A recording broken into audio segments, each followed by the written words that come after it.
In this tutorial, I'm going to show you how to create this slide effect in Premiere Pro.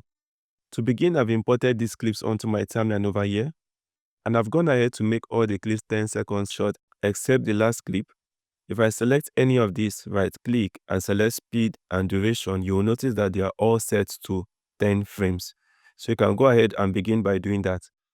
Next thing I'm going to do is to move to the first frame of the first clip over here and hold down Shift and move the right arrow once to move 5 frames forward and begin stacking these clips 5 frames forward.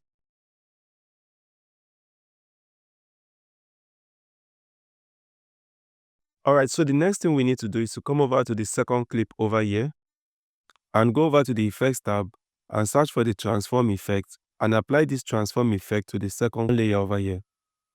Next, move your player to the start of this clip and scroll down and change the Y value for position to negative its current value. So this is 540. I'm going to make this minus 540.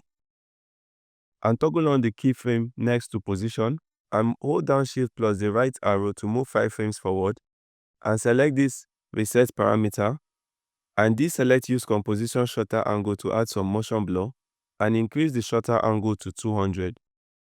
Now select this clip, right click and hit copy and select all the other clips over here, right click and hit paste attributes and make sure that effect is selected and hit OK. And if I go back now and hit play, you can see what we've created over here.